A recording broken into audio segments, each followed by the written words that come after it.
That's From fetchy. Hollywood, it's I time don't. now for... I'm printing extra 500 copies of the weekly, and I bet I sell them all too bad.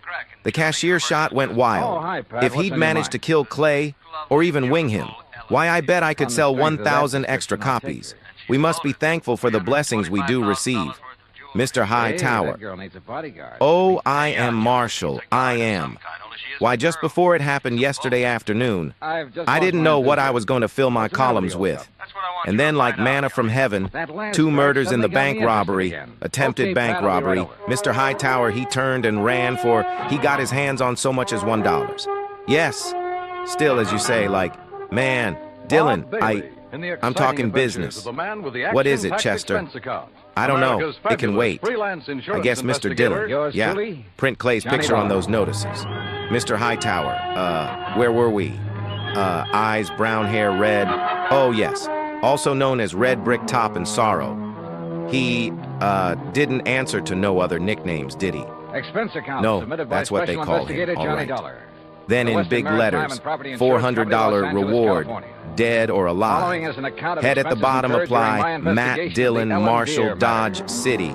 And I print 200 copies. How soon can I send Chester Expense over account for out him of this 190 afternoon? cents taxi from Good my morning, apartment to the Mr. offices Hayton of Chester. Universal Adjustment Think Bureau in those Hartford. posters will do any Pat good? McCracken's usual smile Richards was is noticeably probably over the missing when I line walked into in. Oklahoma or Colorado by now, and Strawberry Rooney is the fastest in the county.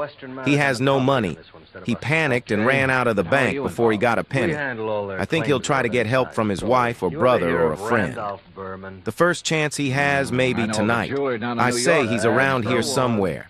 I'm sorry I turned on you like that.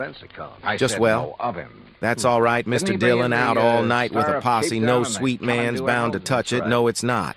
Everybody seems to think he's a crook, and yet somehow he manages to handle some of the finest jewels in the world. How can an honest man afford it?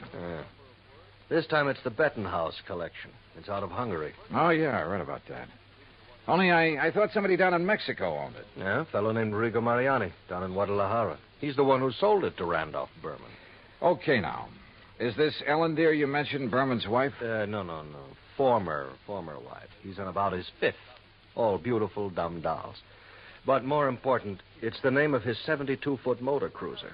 And the Bermans have been traveling around in it, down the coast, through the canal, along the coast of Central America, and so on. Anyhow, when he got word that the Bettenhouse collection could be had, he wasted no time in getting to Guadalajara. And that's where Western Maritime and Property comes in. Right. They had already written a policy on the boat for $52,000. Their main office in Los Angeles was close at hand, so he had them write the policy on the jewels. Is that where Berman is now, in Los Angeles? Oh, no. He's still in Mexico. Didn't want to move with those priceless rocks until he was certain of the insurance. And before Western would write it, of course, they wanted the collection appraised. Naturally.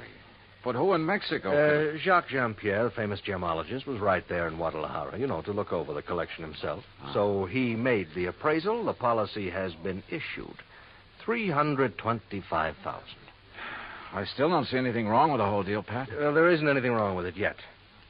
But in spite of Berman's standing in the profession, his reputation, it isn't everything it might be. Yeah, come to think of it, wasn't there a killing or two involved in this acquisition of the Star of There Cape have been Town? several things like that. He's been involved in attempts to smuggle in some valuable pieces. He always managed somehow to come out smelling like a rose. Legally, perfectly clean, you understand? But you still don't trust him? Oh, no. And with his planning to carry that load of stuff around in his yacht. Yeah, I see what you mean. If anything happened to those rocks or the boat, over $300,000 right out the window. Exactly. Now, belatedly, Western is worried about it. And they'll pay good money to have you assuage their worries. You have a Mexican tourist card? Sure, from my last fishing trip down there. And I think you better go down and guard that collection until Berman gets it safely up into the States. He's considered quite the host. He'll probably be perfectly willing to have you aboard. Now, this is the kind of assignment I like. Yachting in the Blue Pacific. But surely he hasn't got his boat parked in Guadalajara. That's over 100 miles inland. No, it's at Mazatlan. And from what I've been able to learn, it's surrounded by armed guards day and night while he has some engine work done. But as soon as that's finished, he'll head north to the States. So he says. Got a branch office in Los Angeles. He'll probably deliver the collection there. I just want to be sure he gets there, Johnny. Okay, Pat. You can wire the boys at Weston that I'm on my way. Item 2, 191.40, plane fare and incidentals, Hartford to Mazatlan via Los Angeles. The first leg of the flight to L.A. was uneventful, except for a good-looking young blonde from Santa Barbara, whom I promised to look up as soon as his case is... Well, that's not for the expense account. When we arrived at the Los Angeles International Airport, I learned that I'd have a three-quarter-hour wait for my plane to Mazatlan. So I grabbed a magazine, that's item 3, 35 cents, when I heard my name being called on the PA system. Johnny Dollar, report to Pan American Airways desk. With the thought in mind that perhaps my little friend from the plane might have decided to stay over in L.A. Her name was Rita, by the way. I lost no time in getting over to the Pan Am desk. Mr. Dollar? Yeah? Johnny Dollar? That's right. I'm Arthur, Western Maritime and Property Insurance Company. Oh, yeah, how do, Mr. Arthur? Planning to go on down to Mazatlan with me? No. But meet Monsieur Jacques Jean-Pierre. Monsieur Dollar, I am honored. How are you, Mr. Jean-Pierre? This is the gentleman who appraised the Bettenhouse collection for us. Oh, yes. I am so an that we could expert. issue the policy on it to Mr. Berman. Oh, yes. Yes, he's done this sort of thing for us many times. Oh, I do not Now, have I'm any... afraid that he's brought us rather bad news. Something's already happened to the collection? Well, not exactly. Not for the whole collection. No, I mean. not the well, whole... please. That is, I'm not quite sure. What I mean is... Yeah, just what do you mean, Mr. Arthur? perhaps I should explain to Monsieur Dollar, eh? Well, I think somebody better. Yes, you go ahead, Jacques. Very well. And while you're doing it, I'll cancel the rest of Mr. Dollar's reservation to Mazatlan. Yes, I'll do that. Oh, clerk. Oh, no, wait a minute. First, let me find out what this is all about. Oui. Oh, very well. Jacques here was in Guadalajara when the Bettenhouse collection became available for purchase. Yes, Monsieur Dollar. I had gone there in the hope that some of the pieces might be purchased separately. So? Alas, such was not the case. The Mariani firm decided to dispose of the collection only as a whole. I see. Well, what's this bad news you have? I am getting to Yes, that. you see, it's this No, way. please. Well, then go ahead, Jacques. Thank you. Monsieur Dollar, interested as I was, I looked over the collection very carefully, each individual piece. Oh, yeah? And you must believe me, to an expert like myself, every facet of every gem has a character all its own. A precious stone is like a face to me, always to be remembered. Yeah. Well, go on, please. I simply wish to make it clear to you, monsieur, that every item in the Bettenhouse collection is completely familiar to me. Oh, it is? As are many other important gems throughout the world. You know, each is like a friend. And each stone in him is like a face to you. Precisely. Always to be remembered. Yes. Hello. Well, The collection is purchased by Monsieur Randolph Berman. Yes, Mr. Berman. Please. He wishes to insure it in Monsieur Arthur's company. yeah, I know all that. Well, Monsieur Arthur requests by telephone that I appraise it. 325,000. Then you know. I know. So I stay at Guadalajara a few days to wait Monsieur Arthur's check for my service. You want to be sure the check was Please. I visit some of my old friends among the jewel setters. And then, on the third day, what do you think happens? You tell me. Johnny, this is it. In the shop. No, please, Yeah. Monsieur Oh, I'm sorry, Arthur. In the shop of my friend Garcia Hernandez, I watch him work on the mount for a beautiful diamond. And suddenly, I see that the stone is an old friend. One from the Bettenhouse collection? Oui? The Calabar diamond that was supposedly in the possession of Monsieur Berman. You're sure of the identity of that stone, Mr. Jean-Pierre? Oh, please. As I told you, monsieur, a precious stone to me. Yeah, it's like a face to you. So what you figure, Arthur, is that you've insured a boatload of $300,000 worth of gems on the way to the USA, and maybe they're not on board. Exactly. Unless, of course... Mr. Jean-Pierre, did you tell Mr. Berman about this one stone? Oh, I went immediately to Mazatlan, where I knew he had his boat, the LMD. Well, what did he say? Alas, he had sailed away. Did you learn his destination? Oh, yes. Los Angeles, Johnny, right here. He has a branch office. Well, has he had time to get here yet? I don't think so. Have you tried radioing to his yacht? No, I've done nothing. You see, I didn't learn about this until Mr. Jean-Pierre arrived just a few hours ago. Yes, I came up on the aeroplane, the better to arrive and speak with Monsieur Arthur before Monsieur Berman would arrive. Do you know where Berman plans to dock his boat? Well, I'll tell you. Probably the port in San Pedro, if he is coming here. But who can be sure? Usually on vacation trips, he docks down the coast at Balboa, the yacht club. Or who knows, he might even... Yeah. He might have no intention of coming up to the States at all. He might not even have the jewels with him. Arthur, do you know where his branch office is? Oh, yes, it's in Los Angeles. Well, actually, it's in Beverly Hills. Got a car? Yeah. Then let's go. Though he couldn't quite put his finger on it, Arthur was convinced that Randolph Berman was up to something and that his insurance company was going to have to take the rap. On the way into Berman's Beverly Hills office, we dropped Jean-Pierre at the Beverly Hilton and told him to sit tight in case we needed him again. Berman's office was in a nice modern building on South Beverly Drive, tastefully furnished with pictures of various famous jewels on the walls, but with nothing of particular value in evidence. However, I did notice that one wall held a built-in vault big enough for a reasonably sized bank. We were approached by a hand-rubbing, obsequious little character dressed in striped pants and cutaway coat and wearing thick glasses. Good morning, gentlemen. Is there any way I may be of service to you? Yeah, I think there is. Are you the... Mr. Arthur, forgive me. I didn't recognize you for a moment. Mr. Corello, this is Mr. Johnny Dollar. Hi. How do you do? Is there something I may show you, Mr. Dollar? Some little bauble, perhaps, for a charming lady? Well, not at the moment, Mr. Corello. Oh, Mr. Arthur, there's no reason to mail this to you. Let me see now. Oh, yes, here it is. Here is a request for slight revision of the policy on the Bettenhouse collection. Oh? What's this? Well, the wire was sent by Mr. Berman just before he embarked for Mazatlan. I was going to put it into letter form to be more What's proper, it say? but... Well, now here, I'll read this. Please request Arthur revise Bettenhouse policy. Exclude Calabar diamonds. Value $4,000, which I have sold private party in Guadalajara. Oh, well, we kind of guessed wrong, didn't we, Johnny? Mr. Corello. Yes. Has Mr. Berman wired you whether he's coming here? Oh, of course he is, with that collection. When? When is he going to arrive? Now, his lovely yacht, the Ellendeer, should reach San Pedro Harbor late tonight. But that's what he wired me, and I intend to meet him there. Then I'm sure you won't mind if I go with you. Oh? Mr. Dollar is a special investigator. Investigators? Well, actually, I'm here just to help Mr. Berman protect that collection. Oh, excellent. Then you can arrange for the police escort. Yes, and alert the harbor police to guard the Ellendeer, as Mr. Berman requested. Did he request that? Oh, indeed. But apparently he hasn't been worried about anything happening to the collection while he's at sea. At sea? Oh, surely you don't mean pirates or anything like that in this modern day and age. You know something? At this point, I'm not quite sure what I mean, or even why I'm here. Well, of course. Well, of course, what, Arthur? Oh, excuse me while I answer that. well, I mean... Berman Jewels. That is... What? Well, at least I'll feel better when the stuff is here in the vault. Wait a minute. Oh, no. Corello at the phone paled visibly, then gasped and clutched the back of a chair for support as he listened on the phone. His jaw dropped, his eyes widened, and he shook his head once or twice in horrified disbelief. Finally, slowly, he hung up and came unsteadily toward us. Mr. Corello. Yeah, what is it, Mr. Corello? The Coast Guard. Yes?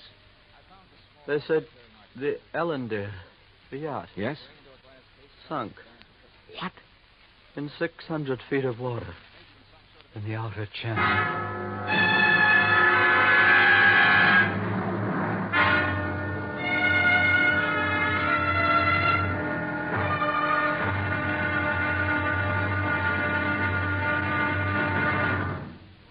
Act two of yours truly, Johnny Dollar, in just a moment. Democracy. What has it to do with money, the medium of exchange of mankind? A couple of thousand years ago, it was said that money alone sets the world in motion. That's one way of saying that money and economy are virtually one and the same thing. The economy of a nation depends on its commerce. Commerce depends on manufacturing and services. It has been proven that those nations which practice democracy have the greatest economics. That means money, more money for more people, and a greater freedom of opportunity to earn a higher standard of living. That's why democracy provides mankind with its richest legacy of freedom. Now, Act two of yours truly, Johnny Dollar, and the Ellendeer matter.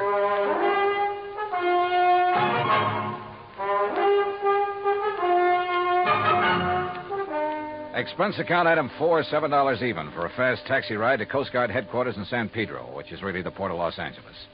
By dint of elbowing my way in, I got directly to Captain Barney Thorson. Afraid you got only half the story, Mr. Dollar. All I know, Captain, is that the Ellendeer went down in some 600 feet of water in the outer channel. Total loss. That's correct. However, what you don't know is that the passengers, Mr. and Mrs. Berman, and the crew were picked up and brought in here. Oh? Outside of a little soaking and a little scare, they were perfectly all right. You see, the Ellendeer had apparently had some engine trouble before she left Mazatlan. Yes, so I understand. Mexican authorities, with whom we fully cooperate, notified us we'd better keep an eye out for her. So when she reached the channel, we weren't surprised to get a radio call from her asking us to stand by that Universal joint was kicking up. Is that what happened? By the time one of our cutters got within hailing distance, she was on the way down. That propeller shaft had whipped loose, torn through the hull, and the Ellendeer was sinking fast. Ask me, that boat was overpowered, Dolly. How do you mean? Well, it must have been because sheer torque tore the whole engine loose from its mountings. And it plowed through the bottom along with everything else on board that was heavy. There was a big safe, for instance, anchored amidships. There was a what? A safe, you know, a small, heavy steel vault. Yeah, I know. That went down, too? Yeah, with the engine. It was all our boys could do to keep the owner from diving over after it. It was crying like a baby. You'd think he'd had the crown jewels in it. Maybe you're not too wrong at that. What? Not the crown jewels, perhaps, but a collection worth something over $300,000. Now, what about salvage? Salvage operations in 600 feet of water in that channel? Oh, yeah. No, Dolly. Salvage, even if it were possible, it'd cost a couple of times the worth of that stuff at least. The only passengers were the Bermans, huh? That's right. Crew of 3. And they weren't able to save anything? Nothing. Not of any consequence, that is. One of the crew didn't even have his shoes and shirt on. What about Berman and his wife? It's funny what people will do in an emergency sometimes. What do you mean? Well, you've heard about the man whose house catches fire. He gets panicky, throws all the china and the glassware out the window, and carries out the mattress. What are you getting at, Captain? The only thing that Berman saved in his excitement was 2 beat-up old hats and a fishing rod. Oh, yeah, I see what you mean. And all his wife brought along was a handful of nylon stockings. She was hanging on to them for dear life. Oh, yeah, a big hat box with an evening dress half hanging out of it. And that's all? That's all. Hey, you know, that Mrs. Berman's quite a dish. Not too bright, but a real looker. Where are they now, Captain? They headed for Beverly Hills. Beverly, Wilshire was the hotel, I think. In any event, Dollar, I'm afraid your company is going to have a big, fat claim to pay. On the yacht, yes. What's that mean? What do you think? Item 5, 320, long-distance call to the police in Mazatlan.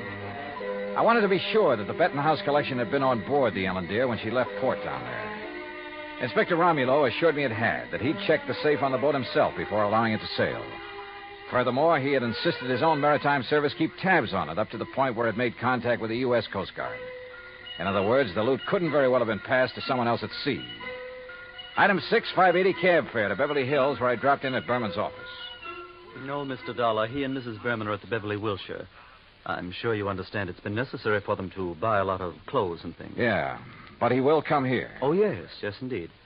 From his last phone call, I'd say he'll be here within the hour. All right, then I'll come back. Please ask him to stick around and wait for me if he doesn't mind. Of course, Mr. Dollar, I shall be glad to. Oh, incidentally, he has had me phone Mr. Arthur and ask that claim forms for both the Benton House collection and the loss of the cruiser be brought here to the office just as quickly as possible. Yeah, I'd figured as much.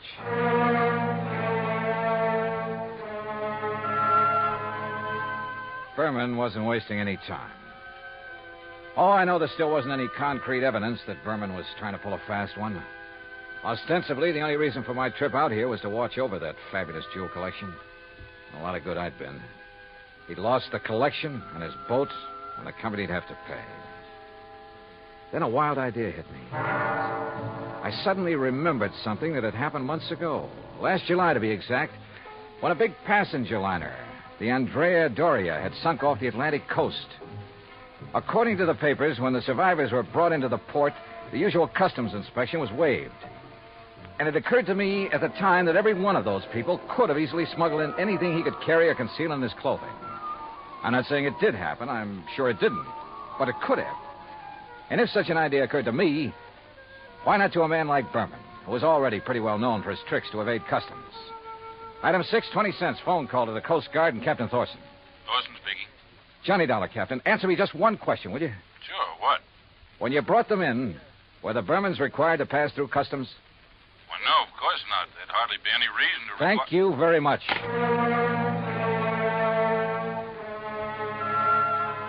Item 7, 10 cents, another call. This time to Arthur at Western Maritime and Property Insurance. You caught me in the nick of time, Johnny. I was just walking out the door. On your way to Berman's office? Why, yes. With a handful of claims forms? Yes. Now listen, get there as fast as you can. Get there ahead of him. What? So that you can see if he brings anything into the office, like the Bettenhouse collection. What? Though I doubt if he'd be that foolish. Foolish or not, how could he, Johnny? That collection, unfortunately, is at the bottom of the ocean. Listen to me. Keep him there. Maybe on the pretext of having to wait for me. Any reason you can think of. I'm afraid I don't understand. Just hold him until I get there, understand? Very well, Johnny. But what are you going to do? Arthur, I may have to break in and rob a hotel room. I went out and stationed myself across the street from the Beverly Wilshire. 5 minutes later, I saw Randolph Berman walk out the front door and head east on Wilshire Boulevard in the direction of his office on Beverly Drive. I waited a few minutes to make sure he didn't turn back, then entered the hotel. At the desk, I learned the number of Berman's suite on the 9th floor. Break in, it would have taken a battering ram. So I tried knocking. All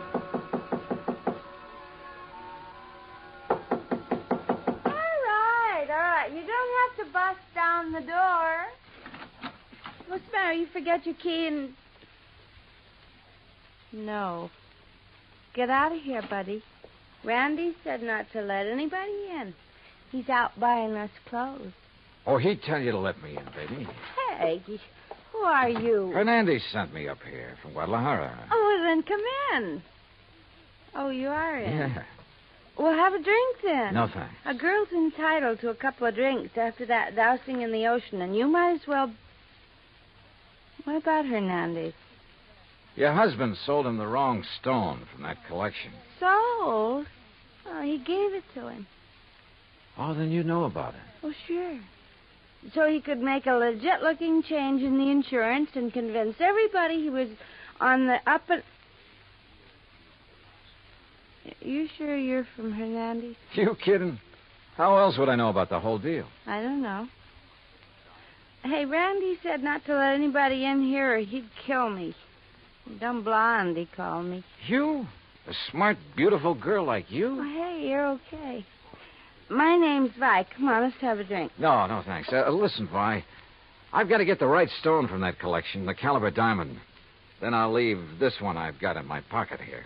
Which one you got? Let me see it. Oh, no. Only Mr. Berman. And only when he gives me the caliber. Well, which one you got there, huh? Well, never mind. I'll show it to Mr. Berman. I just want to see it. Not until I get the caliber from the collection. So, if he isn't here, if he's taken it to the office, I'll just... You think he's crazy? Let everybody know he... Let me see the one you have, huh? Oh, look, I just told you. Anyway, how do I know I can trust you? I didn't even see you in Guadalajara. Oh, now you sound like Randy. Dumb blonde, he said. Keep the door locked. But I let the bellboy in with the drinks, and I let you in, didn't I? Well, let me see the one you got. Will you, if I get you the other one? From the hat box that didn't have to go through customs? How did you know? Hey, you're a cutie. I bet you read about the Andrew Dorsey, just like Randy did. Come on, now let's have Where a is the look. hat box, Vi?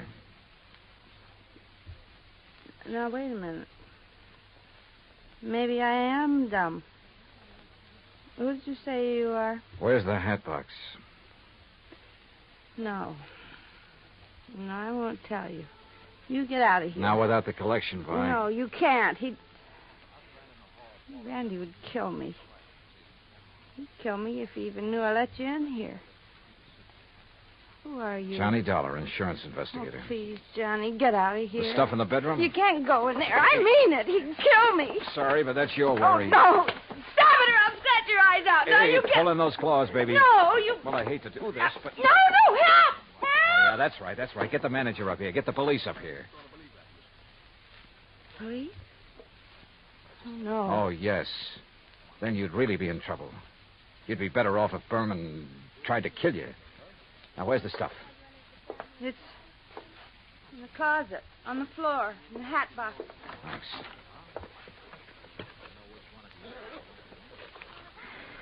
Well. Just a handful, but worth a fortune. Well. Oh, now, wait a minute, girl. Put down that bottle. I gotta stop you. He'd kill me. don't you understand? Just for letting you in here. You don't know him. Look, baby, you're in this thing deep enough as it is. Don't try to make it any worse for yourself. But when he finds out that I... Listen. He's come back. Come on, open up. Get my hands full. What'll I do? Where'll I go? Right here, behind this closet door. Quick. Ah. Johnny, Just stay there. Hang on to that bottle and think over what I told you about getting in deep. Hi, where'd you get these drinks? You let somebody in here. Bellboy?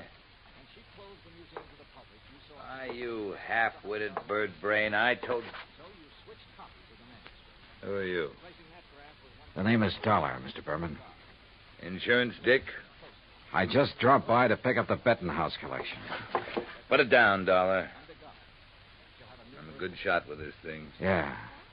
And it wouldn't be the first time you killed over a handful of jewelry, would it? That's right. Won't be the last. But you'll never know about it. Now, where's Vi? How should I know? She let you in here?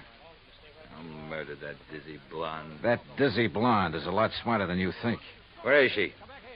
What do you mean? By helping me, she has a chance of getting out of this mess you've involved her in, of getting out clean. That dirty two-timing... Dollar, I'm going to kill you.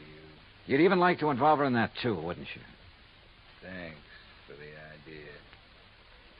I'll make it look like she killed you. Oh, no, you...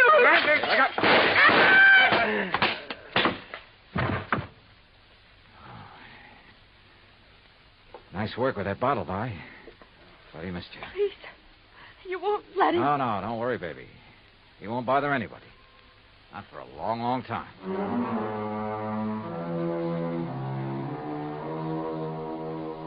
Item 8, $245 even. Incidentals during a couple of days of relaxation under the California sun and transportation back to Hartford. Expense account total, $453.95. Remarks? By way of getting off as easily as possible, Vi sang like a canary, and incidentally cleared up a couple of other of his shady deals. Result? By the time his prison term runs out, he'll be too long dead to collect the insurance on his yacht. End of remarks, end of report. Yours truly, Johnny Dollar.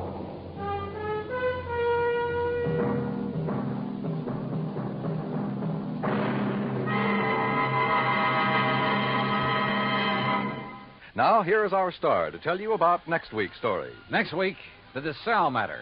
And I promise you a double-barrel thrill in it. Join us, won't you?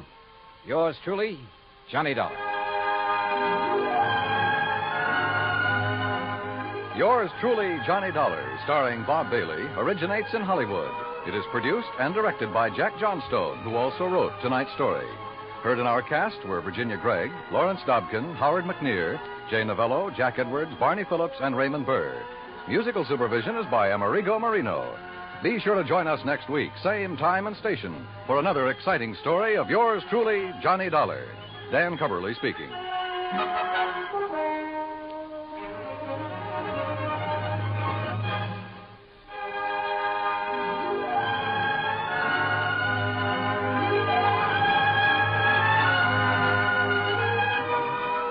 Johnny Dollar has come to you through the worldwide facilities of the United States Armed Forces Radio and Television Service.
From Hollywood, it's time now for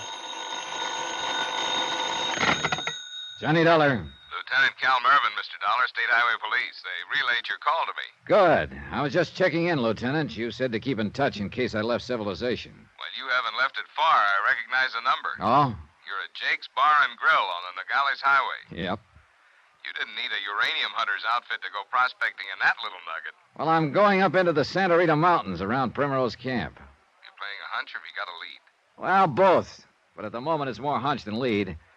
I just wanted you to know where to start looking in case I disappear. Now, look, Mr. Dollar, I've got every man on the force out now looking for that gang of killers and the $100,000 payroll they stole. If I have to add you to the list, that's about all I'll need. Relax, Lieutenant. If things work out, you may find us together.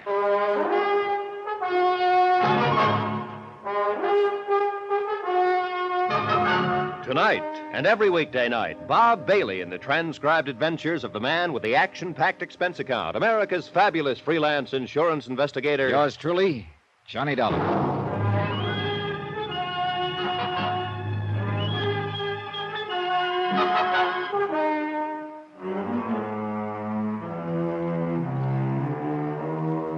From Special Investigator Johnny Dollar, location Jake's Bar and Grill somewhere on a highway in southern Arizona. To the Home Office, Mid-States Industrial Insurance Company, Hartford, Connecticut. Assignment, the Primrose Matter. Expense account continued.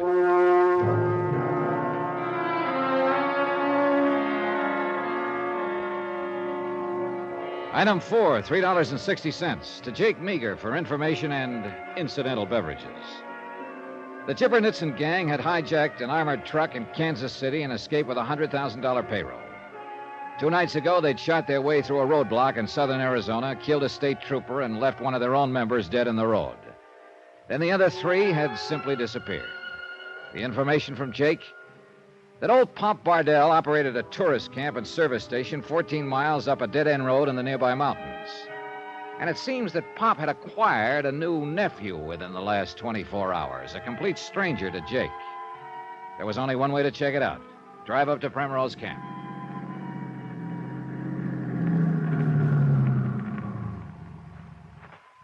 Howdy. Hi, how are you? Want me to fill up the tank? Yeah, might as well.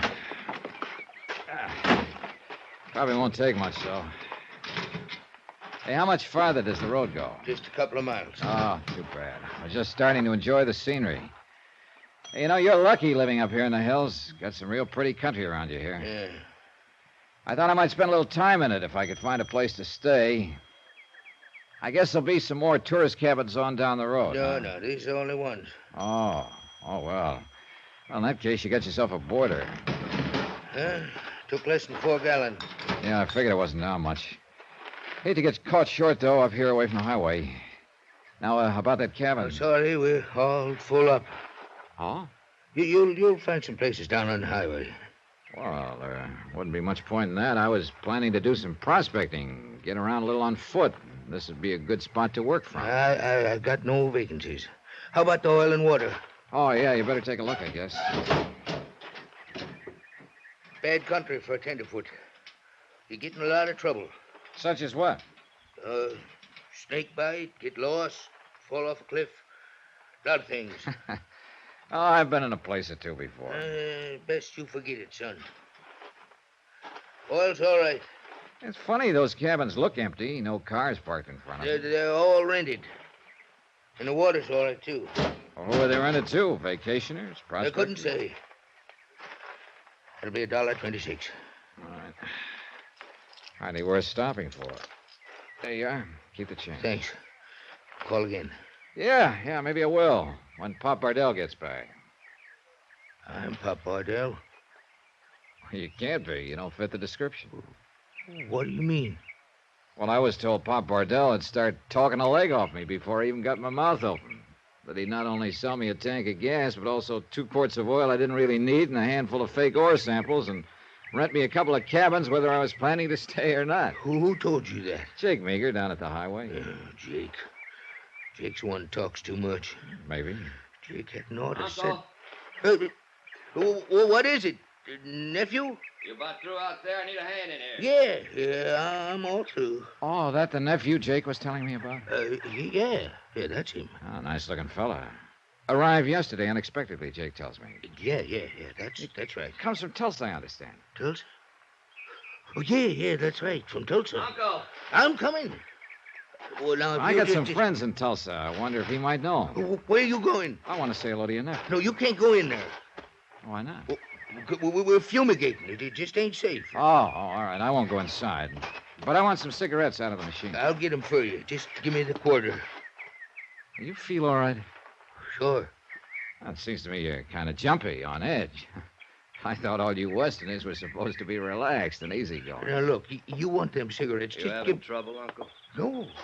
No trouble. This fella just wants some cigarettes is all. What brand? Chester Rods. There you are. Thanks. Oh, here, don't you want the money for him? You give it to my uncle here. Yeah, sure, here you go. Thank you.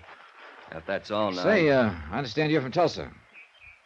That's so? I got a good friend down there, Clem Welke. Thought maybe you knew him.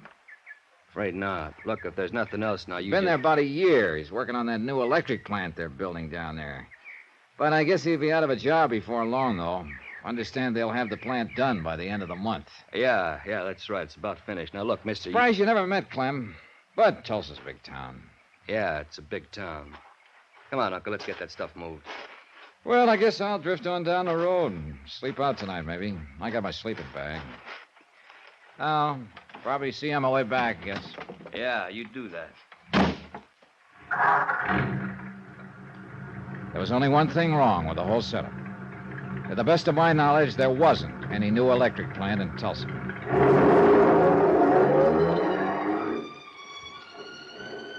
I drove on past Primrose Camp 2 miles farther to the end of the road. It was narrow, unpaved, and for the most part bound by a straight drop-off on one side and a vertical cliff on the other, with no chance for a car to turn off. There were 2 fire roads for access by the Forest Service, actually nothing more than narrow trails. Their turnoffs were blocked by steel cables padlocked between heavy metal posts. As far as I could tell, they hadn't been tampered with, and no car had turned into either of the trails for a month or more. It added up to one thing. There was simply no place in the area where the Nitson gang's car could be hidden. Yet I was still certain that they were here, somewhere. An hour later, I'd left my car at the road and was lying on a rocky ridge 300 yards or so above Primrose Camp, watching the place through binoculars and seeing nothing of any importance. 2 cars stopped. Sightseers, apparently. One driver had the water checked and left. A couple got out of the other car, spent 20 minutes in the lunchroom, came out and drove off. Pop Bardell came outside occasionally. His wife, too, a couple of times. But Bardell's daughter, whom Jake Meager had told me about, didn't show. Neither did the mysterious nephew. I kept on watching. Howdy, stranger. Hunting something, are you? Oh, no, not exactly. You look like you was. I'm just admiring the view. A city fella, ain't you? Guess you can tell one every time, can't you? Kid, when you lived alone in the mountains, long as I have, then them duds you're wearing, too. Got 'em at Dave Bright's store, didn't you? That's right. Dave outfits a lot of you Eastern fellas, can always tell stuff that comes from Dave's. It's got a look about it. Hey, you wouldn't be a prospector, would you? 40 years of it, son. You live up in these parts somewhere? 6 mile across the canyons there. Got a cabin I built myself and some claims of mine.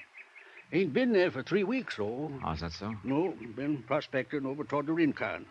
Heading back home now. You're the first living soul I seen. You haven't heard any news, then, in the last 3 weeks? No. My name's Johnny Dollar, by the way. Jed Marsh. Proud to know you, son. Howdy. Sized you up before I spoke to you and decided to take the chance. Mighty glad to find you ain't a smart aleck like a lot of them city fellas. Oh, it takes all kinds to make a city, Mr. Marsh. I reckon so. Never could see why it takes some kind, so. There's Pop Bardell out in front of the station. Usually stop by and say howdy to him, but I reckon I'm going to pass it this time.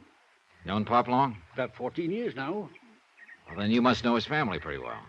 Well, aside from his missus, there ain't no family, except their daughter, Jenny. No, I was thinking of his nephew in Tulsa. He ain't got no nephew, Mr. Dollar. Oh? Understood he had. He ain't got no living kin at all, except for some cousins in Virginia. Oh, I guess I was misinformed. Yep, that's for sure. Pop's a real lone wolf. Used to be a prospect himself years back, but he never really had the knack for it. Anyhow, he finally bought this here Primrose Camp and settled down to a civilized way of living. I'd say he got about as far away from civilization as he could. A compromiser, that's what he is. Always fooling himself. I told him that a lot of times. Even keeps on prospecting off and on right around the camp there, when he knows there ain't no pay dirt in this rock. Well, that's like a city man growing vegetables in a window box, I guess. Son, I wonder if I can ask a favor of you. Well, sure, what? I was aiming to go on down there and get Pop to do it, but I'll have to stay all evening if I do, and I'm kind of hankering to get home. Well, if it's anything and I of can... course, if I go to the authorities, they'll keep me round asking questions, making statements. What are you talking about? If there'd been any signs of life, anything I could do to help, you understand. Mr. Marsh, what are you getting at? Well, over across the ridge there, in the bottom of the canyon, there's a car half buried under a rock slide.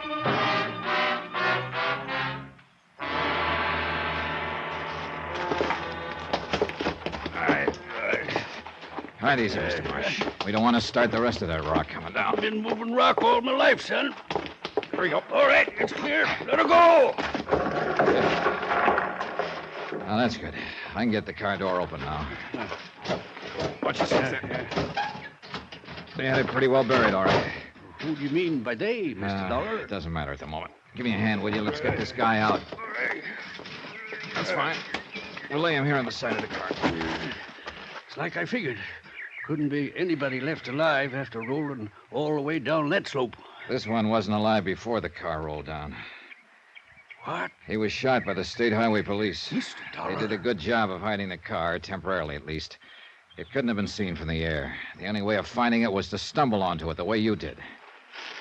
You ain't up here just for pleasure, are you, Mr. Dollar? I'm an insurance investigator. I'm after a stick-up gang who've killed 2 bank guards and a state highway trooper. This man was one of the gang. There ain't nobody else in the car here. Is he the gang? There were 4 of them to start with. This is the second one who's been shot to death. There are still 2 to go. Where you figure they are? At Primrose Camp.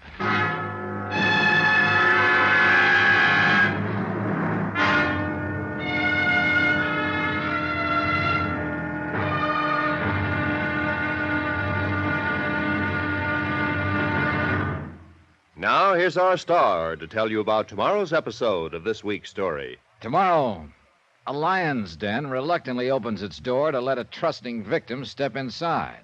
And the victim? Me. Join us, won't you? Yours truly, Johnny Dollar.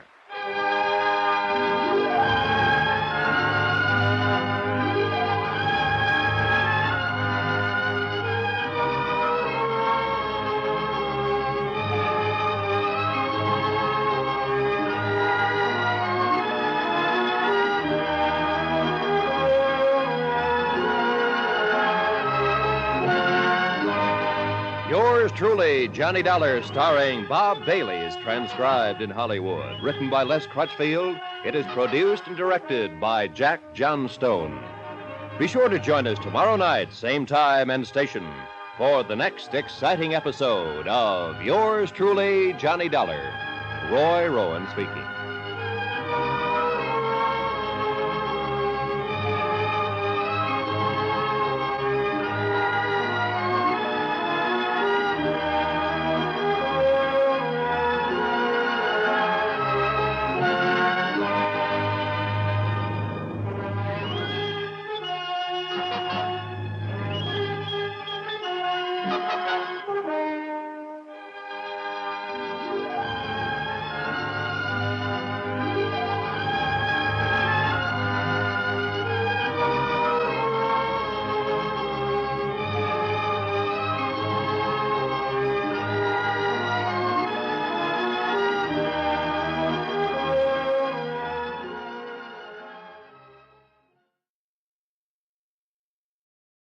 From Hollywood, it's time now for Johnny Dollar. Pat McCracken, Johnny, Universal Adjustment Bureau. Oh, hi, Pat. Johnny, you've handled a lot of difficult cases for the companies we represent. You've done a magnificent job, saved some of them a lot of money. Huh? Sometimes nipped things in the bud even before they've happened. Pat. And there have been times when you've given up personal plans to take them on at a moment's notice and without question. Listen, that bush you're beating around is getting pretty big. All right, then I'll get to the point. Johnny, why don't you take yourself a holiday at company expense? What? Lake Mojave Resort, maybe, where I understand you love to fish. At company expense, huh? That's right. Okay, Pat, I'll grab the first plane. Good boy. But, brother, just wait till you see the expense account I pile up for you. Why, Johnny? Because if I ever smelled a rat, believe me, it's now.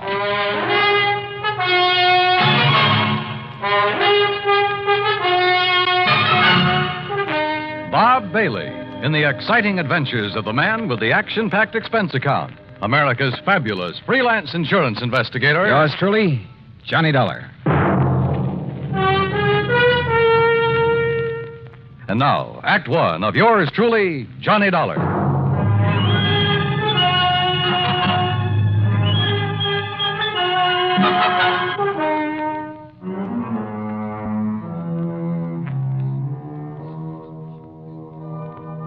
Expense account submitted by Special Investigator Johnny Dollar to the Universal Adjustment Bureau, Home Office, Hartford, Connecticut. Following is an account of expenses incurred during my investigation of the Wayward Trout matter.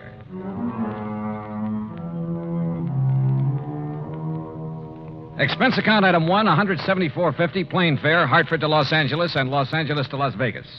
Item 2, $50, deposit on a rental car. I headed south on Route 95. The Mojave Desert. Thousands of square miles of sand, sun-bleached gravel and rock, of cactus, sage, and Joshua trees. High flat mesas, towering crags. Countless trails leading off from the highway.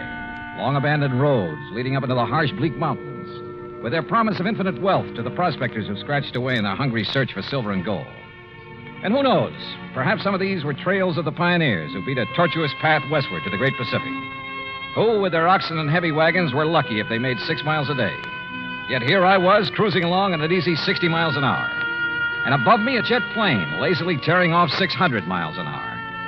Yeah, it made me think about the men who lived and struggled here, the men who died of hunger and thirst following the same path I was taking, never knowing that only a few miles away beyond the mountains was the mighty Colorado. Water, food, and life for those lucky enough to find it. But let's get to more practical things, like Davis Dam and huge Lake Mojave. On the east bank at the lower end, Lake Mojave Resort, with its clean, modern cabins, boathouse, dock, and harbor. Everything for a fisherman. It was after 9 p.m. when I pulled in. My old friend Buster Faber was waiting for me. By golly, Johnny, I'm glad to see you. Yeah, same here, Buster. How are you? Before you start on why I'm here, how's the fishing? You remember Ham Pratt, the general manager? Sure do. How is he? Went out 3 days in a row, got 3 limits, 5, 6, 7 pounders. Oh, and I have to come here on business. Yeah, but as soon as you clear it up, you and I are going to do some fishing. Believe me, we'd better. But now, what's the problem?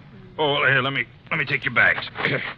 You're in number 8. Okay. I've put you right next to Mr. Hatch. Hatch? Old-time confidence man, Johnny, and just plain big-time thief. Oh, Gordon Hatch? That's the one. Used to operate up in San Francisco, over in Reno? Tried Las Vegas, too, but they ran him out. Sure. He served a couple of short stretches for petty theft, things like that. But they could never nail him for anything big. That's right. Sit down. Yeah. Well, what's he doing here? Oh, ordinarily, we'd give a man like that some excuse about being full up, something like that. I should think so. But Ham and I decided if we let him stay, and with somebody like you here, well, maybe we could do a kind of public service. Keep talking, Buster. Well, Tuesday morning, I got a call from some wealthy folks in Los Angeles. They wanted accommodations for themselves and their wives beginning tonight. They're doing now. So? Well, Tuesday afternoon, this Gordon Hatch came barreling in. My wife, Marilyn, not knowing who he was, put him in number 7. What are you getting at, Buster? Well, those folks from L.A. have been here before, Johnny, and the women always come with enough furs and jewelry To a fishing resort? Well, you see, every night they drive up to Vegas to gamble and take in the fancy night spots. Ah, but what makes you think Hatch would come here just because of them? One of them's a lawyer that got him sent up for embezzlement once, and Hatch always swore that someday he'd get even. Oh, well, now, Buster... I don't think he'd try any rough stuff, anything like that. He isn't the type, but... Well, that's why I called Hartford. Well, what's the insurance angle? There isn't any. Unless a lot of heavily insured jewelry suddenly disappears from around here. And your man in Hartford was willing to play along with that. Yeah, I see. Well, so do I. Hmm?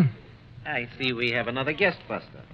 How do you do? My name is Gordon Hatch. Mr. Hatch, this is Johnny Dollar. He's come for a few days fishing, same as you. Excellent. We must go out together, Mr. Dollar. I found a couple of wonderful spots. Yeah, I understand you had pretty good luck, sir. Oh, didn't Ham Pratt tell you about the big one I got over near Sculpture Rock? Nearly 10 pounds. I'm keeping him in a live box so I can take him back to Los Angeles and have him stuffed. Live box? Yes. It's a big sort of box made of heavy screen, Johnny. You leave it in the water, it'll keep the fish alive for days. That's right. Well, aren't you afraid somebody will walk off with them? Oh, the nice people who come to this nice place? Of course not. And as a fisherman, I'm sure you know that even the worst crook in the world wouldn't touch another man's catch. Yeah. Look, excuse me, I hear some cars coming down the road. Must be the folks I'm expecting. Why, of course, Buster. I'll see you later. Right. Any plans for the evening, Mr. Dollar? Oh, not particularly. I'm a little tired. Then come along into my cabin next door. I have some excellent scotch and plenty of soda. Oh, well, I've had a pretty long day. Now, look, we can relax and regale each other with tall tales about the big fish we've caught here and there. After all, there isn't anything else to do out here of an evening. Oh, I kind of thought I'd wander down to the dock and see if Ham Pratt is about. Oh, save that for tomorrow. Now, come along, Mr. Dollar. I won't take no for an answer. Actually, I was glad for the invitation. I wanted to know more about this man, sound him out if possible, about his real reason for being here. As it turned out, we spent a very pleasant evening talking entirely about fishing. Only once, in answer to a pretty direct question, did he speak about what I wanted him to. That is all water over the dam, Mr. Dollar. If it's possible to make amends for some of the, shall we say, questionable things I may have done in the past, well, I can only assure you that I'm sincerely trying to make such amends. Please don't embarrass me this way again. Yeah, sorry. Now, tomorrow we'll go fishing. Well, I'll not only take you to one of the hottest spots on the lake, but I'll show you the beauties I have in the live box. You'll turn green with envy. Nightcap? Well, it's been a pretty long day, and I really should hit the sack. So should I. So, here we go. Bottoms up, and may tomorrow bring us each a limit. Then I will drink to. Now, there we are. And I'll see you at the crack of dawn. Sleep well. Right. Right? Wrong. Sure, I was tired. It had been a long day. But not long enough to make me drop off to sleep almost before I could get out of my clothes. That nightcap had a lot more than scotch in it. Yeah, I'd fallen for one of the oldest tricks in the world. And until I woke up, anything could happen.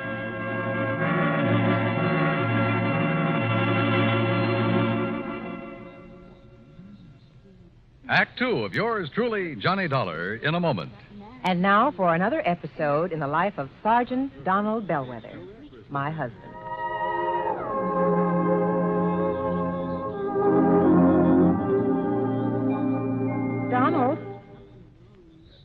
Donald. Sergeant Donald Bellwether. Please, Reba, can't you see I'm absorbed in the sports section? So I see. Who's the girl in the bikini? A shot putter?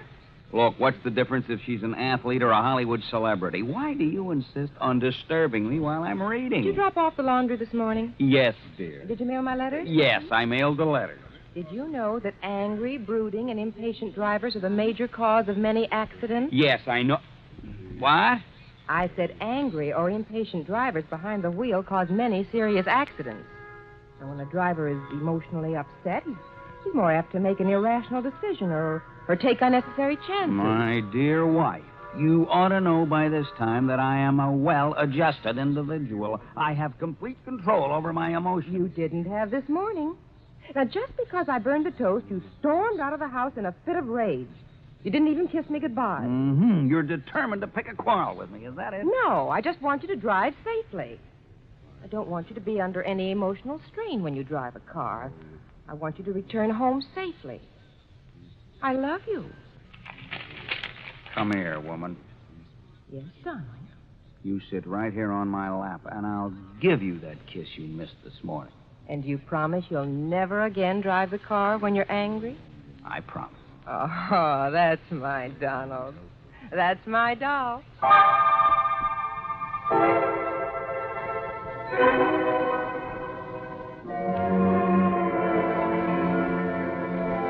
And now, Act Two of yours truly, Johnny Dollar, and the Wayward Trout Matter.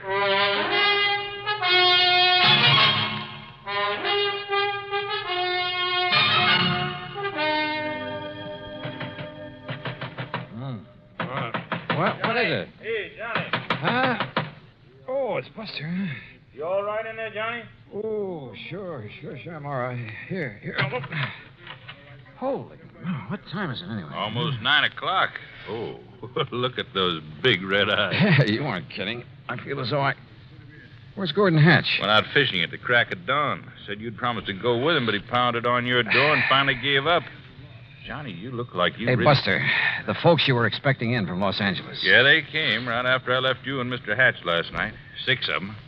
I figured you wanted to be alone with Hatch to sort of feel him out. Yeah, I did. But is everything all right? Yes, so far as I know. And the point is, did you learn anything from Mr. Hatch last night? Only that he claims to have turned over a new leaf, is now the soul of integrity. Yeah? Well, I wonder. You say he's out fishing, huh? That's right. Know where he went? Well, one of his favorite holes, one I told him about, is in the big basin about 10 miles up the lake. What about the folks from L.A.? They're still asleep in their cabins.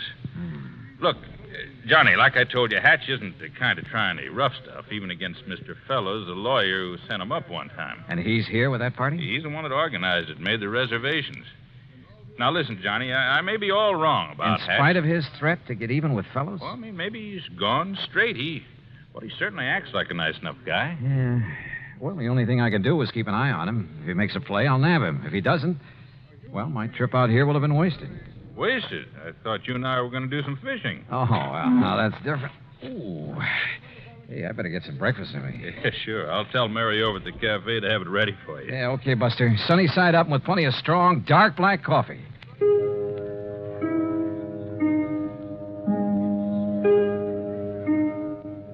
My head felt like it might split open any second, and I was more sure than ever that Hatch had poured me a Mickey last night.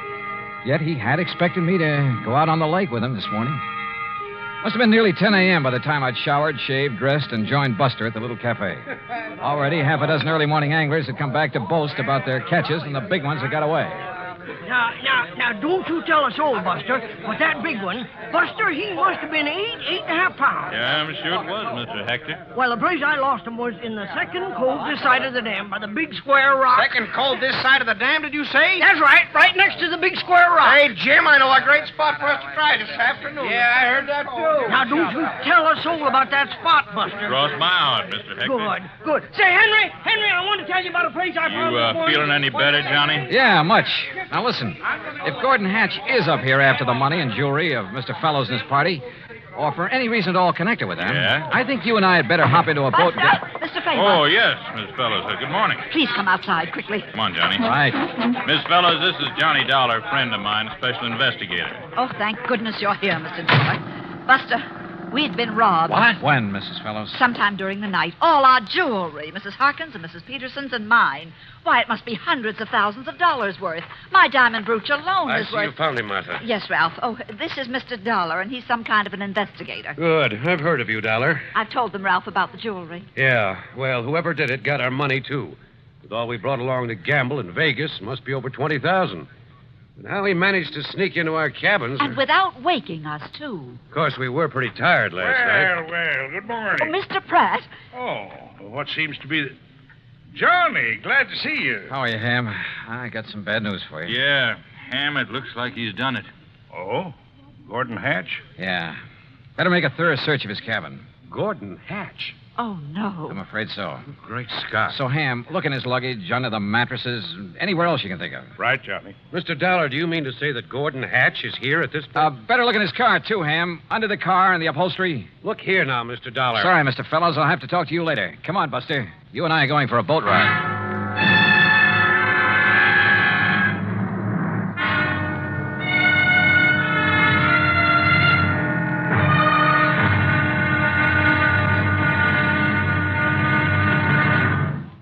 Act 3 of yours truly, Johnny Dollar, in a moment.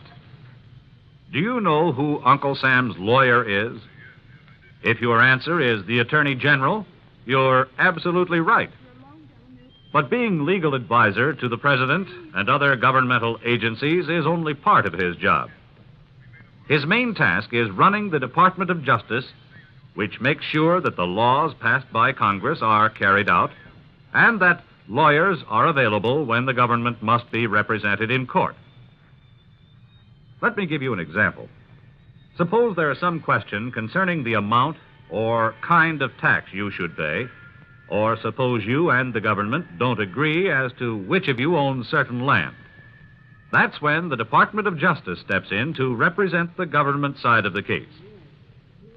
If anyone is brought to trial for counterfeiting, smuggling, gold hoarding, or passport forging, the Department of Justice prosecutes the case. It also handles all matters dealing with legal immigration. And all of this activity is the responsibility of an important member of the President's cabinet, the Attorney General.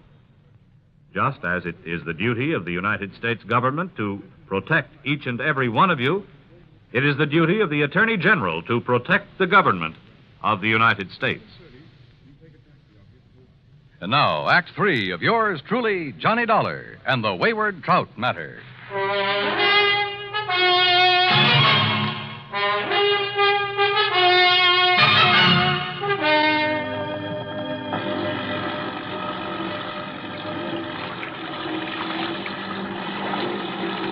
Lake Mojave was calm as a mill pond, and Buster made the spray fly as we headed almost due north up toward the big basin.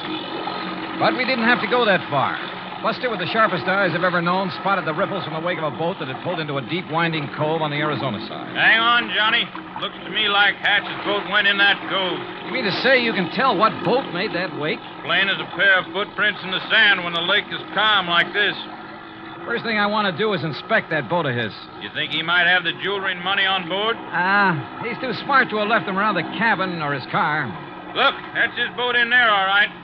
Tied up that low, rocky ledge that sticks out. What under the sun is he doing there, between his boat and that ledge? Well, it looks to me like he's trying to hide something there in the water. But we'll soon find out.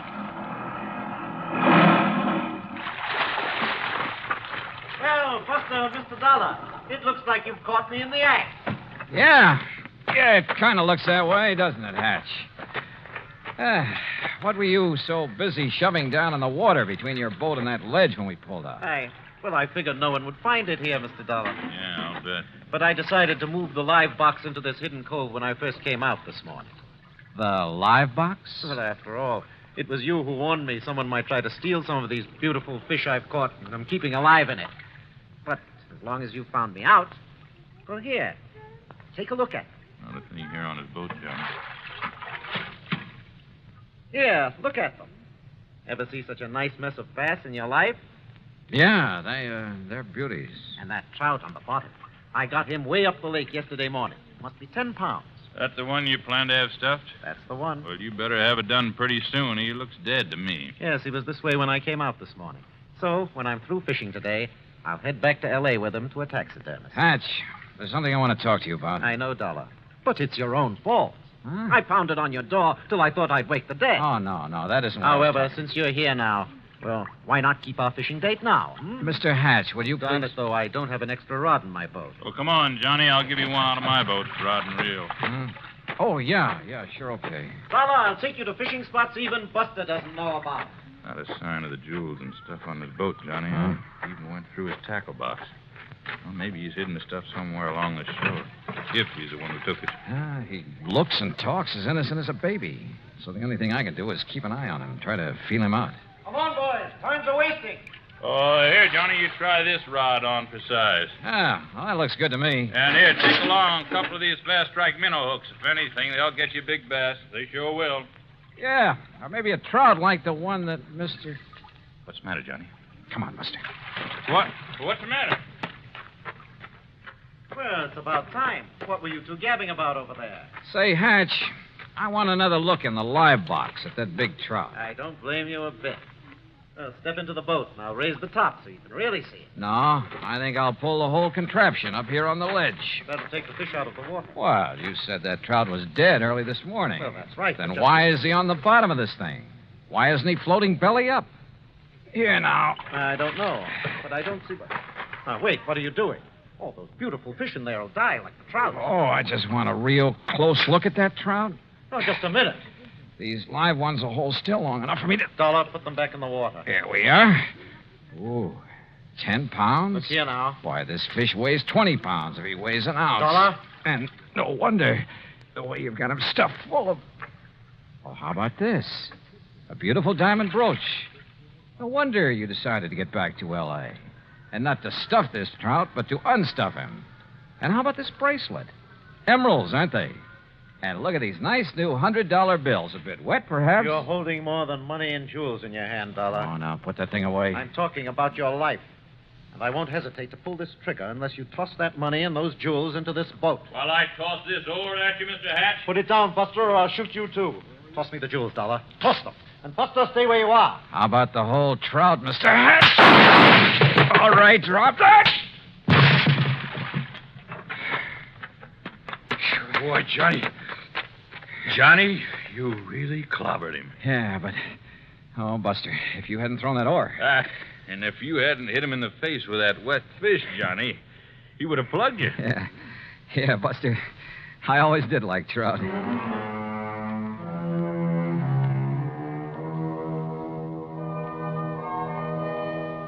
Expense account total, including boat and bait for 5 days of really great fishing, cabin rental and meals, and trip back to Hartford, $815 even. Yours truly, Johnny Dollar.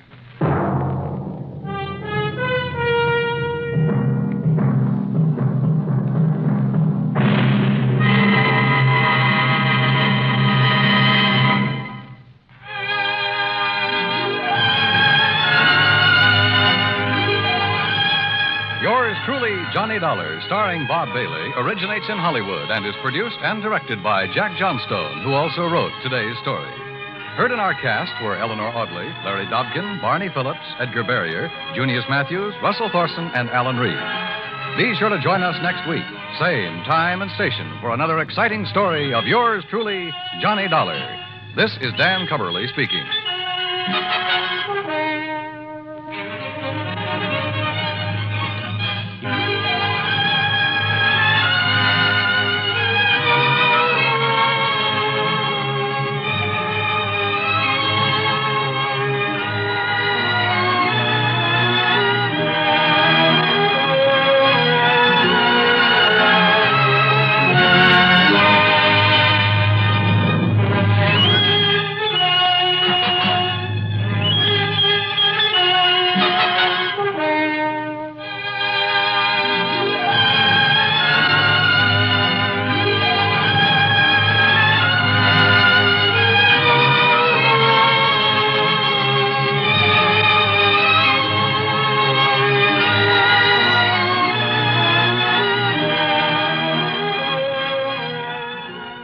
Yours truly, Johnny Dollar, has been a presentation of the United States Armed Forces Radio and Television Service.